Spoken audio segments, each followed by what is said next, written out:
வணக்கம்.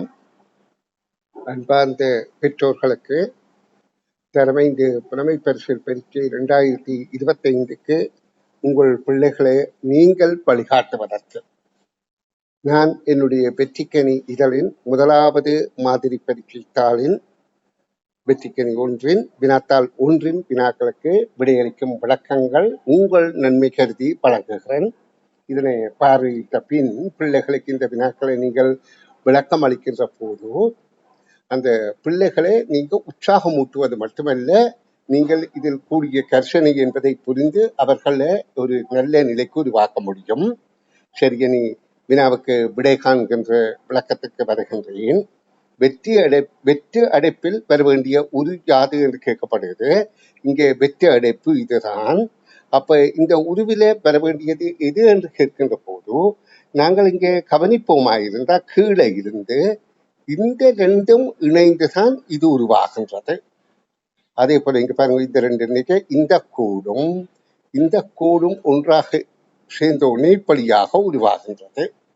பிறகு இந்த ரெண்டும் இணைந்துதான் இது உருவாகின்றது. ஒரு கோடு இங்கால போகின்றது, ஒரு கோடு இங்கால போகின்றது.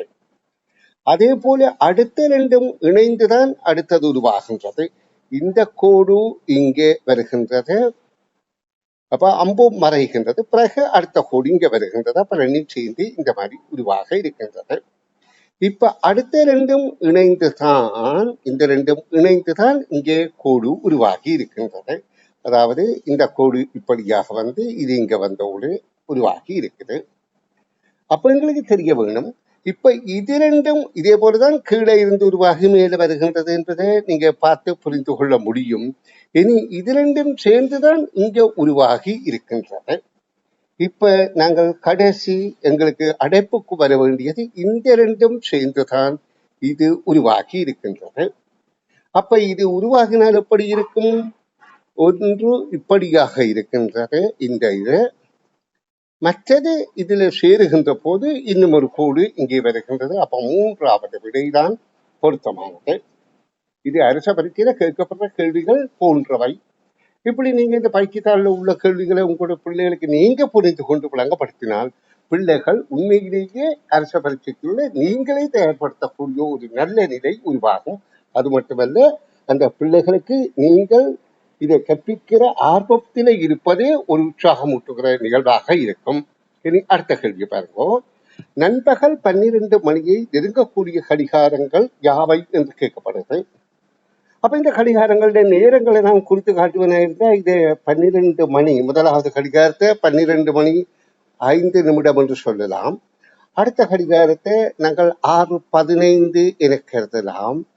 அடுத்த கடிகாரம் 10:45 என கருதலாம். அடுத்த கடிகாரம் 1:15 என கருதலாம். இப்ப கேள்வி என்ன? 12 மணியை நெருங்கக்கூடிய கடிகாரம் எது என்றுதான் கேட்க போகின்றது. அதாவது குறைந்த நேரத்துல 12 மணி அடைகிறது எது? இதே நீ 12 மணி அடையணும் என்றால் 11:55 நிமிடத்துக்கு பிறகுதான் 12 அடையும். அடுத்த கடிகாரம் 6:15 வழியா இன்னும் 5:45 அது 12 அடையும். மற்ற கடிகாரம் 10:45 வழியா 1:15 12 அடையும். அடுத்த கடிகாரம் 1:15 வழியால் இனி 10:45 கடிகாரம் 12 அடையும். அப்ப எந்த ரெண்டு கடிகாரமும் மிக விரைவாக 12 அடைய போகின்றது என்றால் இந்த பியும் சியும் என்ற விடையாகும். இனி அடுத்த இந்த பக்கத்தில் இருக்கிற மூன்றாவது வினாவுக்கு விடை விளக்கம் தருகின்றேன், கவனிங்கோ. அம்மாவின் தம்பி மகள் கீதா. அப்ப நீங்க இந்த பிள்ளைகளுக்கு இதை சொல்லிக் கொடுக்க சொல்லுங்கோ.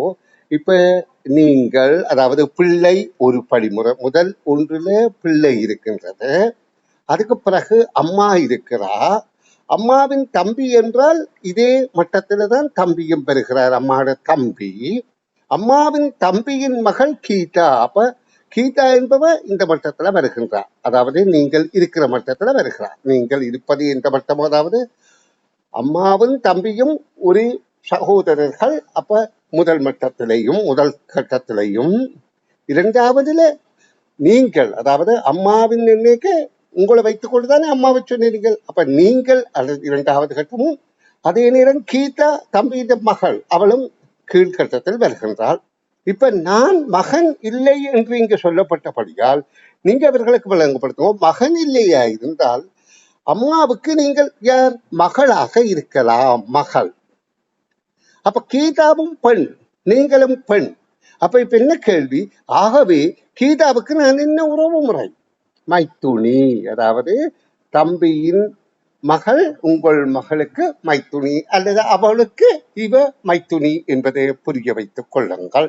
இதே போல நான் ஒவ்வொரு பக்கத்துக்கும் வினாவிடை விளக்கம் வழங்குவேன். இதை நீங்க விரும்புகின்றீர்களா இருந்தால் எனக்கு கொமெண்ட் ஊடாக தெரியப்படுத்தினால்தான் தொடர்ச்சியாக நான் வெளியிடுவேன். இல்லாவிட்டால் இது எந்த டைமை வேஸ்ட் ஆக்குறேன் என்றால் அப்படியே விட்டுடுவேன். நீங்க கொமெண்டில் இதை விரும்பினா தெரியப்படுத்துங்க, தொடர்ச்சியாக வெளியிடுகின்றேன்.